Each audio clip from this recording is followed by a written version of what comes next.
14 जून 2025 छत्रपती संभाजीनगर जिल्ह्यातील वैजापूर तालुक्यातलं एक मध्यमवर्गीय खेड राहेगाव। संध्याकाळचे 8 वाजले होते। गावात शांतता पसरलेली।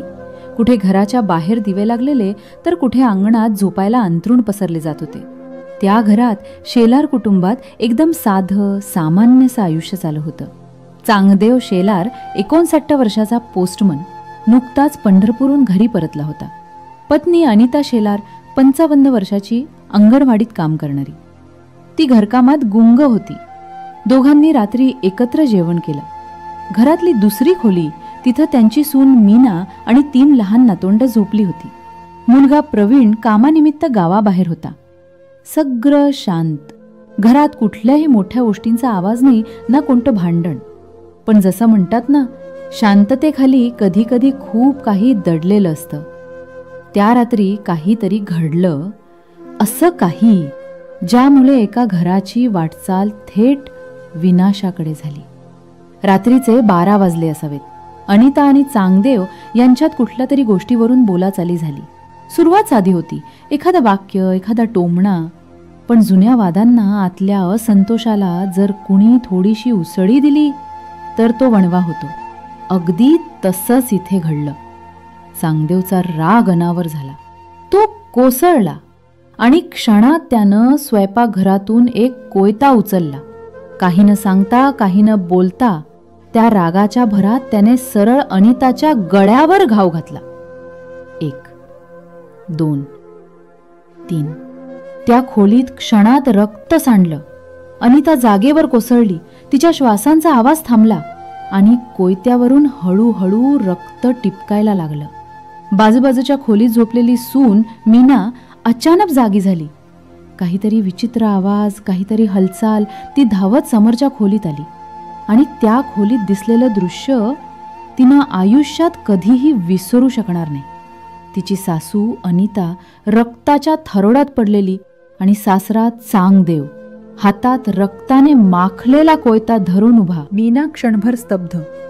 आवाज निघेच ना, पण तिच्या डोळ्यातलं भीतीचं प्रतिबिंब पाहून चांगदेव क्षणात तिथून पळून गेला। घरात आरडाओरड सुरू झाली। शेजारी गोळा झाले। नातेवाईकांना बोलवण्यात आलं। अनिताच्या भावाने वाल्मिक आवारे तिला तात्काळ वैजापूर उपजिल्हा रुग्णालयात नेलं। डॉक्टरांनी तपासलं आणि मग एक थंड विधान केलं। ती गेली। अनिता शेलार, जी वर्षानुवर्ष समाजासाठी अंगणवाडीत काम करत होती, लहान मुलांना प्रेमाने खाऊ घालत होती, तिनं आपलं आयुष्य एका कोयत्याच्या घावात गमावलं। पोलिसांना माहिती मिळाल्यावर हवालदार किरण गोरे घटनास्थळी पोहोचले, पाहणी केली। चांगदेव शेलार विरोधात IPC 302 अंतर्गत खुनाचा गुन्हा दाखल झाला।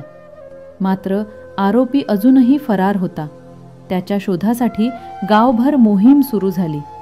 दुसऱ्या दिवशी सकाळी एक धक्कादायक माहिती समोर आली। चांगदेव शेलारने स्वतःच्या शेतातल्या विहिरीत उडी मारली होती। तो तिथं जिवंत सापडला। ग्रामस्थांनी त्याला बाहेर काढलं, पण तो पुन्हा एकदा तिथून पळून गेला। शेवटी दुपारी शिऊर गावाजवळ पोलिसांनी त्याला ताब्यात घेतलं, अटक केली। ही केवळ एका खुनाची गोष्ट नव्हे, ही एका नात्याच्या तुटण्याची कहाणी आहे। जिथं संवाद संपला तिथं राग वाढला, जिथं समजून घेणं थांबलं तिथं कोयता चालला। अनिता शेलार यांच्या मृत्यूमुळे संपूर्ण कुटुंब हादरलं।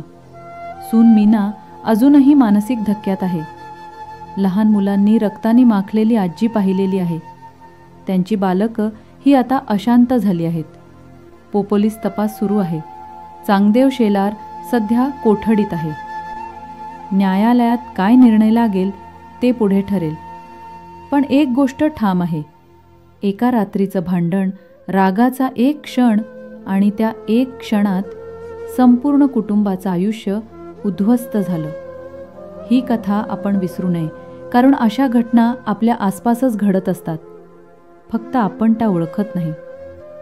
जर ही कहाणी तुमच्या मनाला भिडली असेल, लाईक करा, शेअर करा आणि आमच्या चॅनलला तर सबस्क्राईब करा।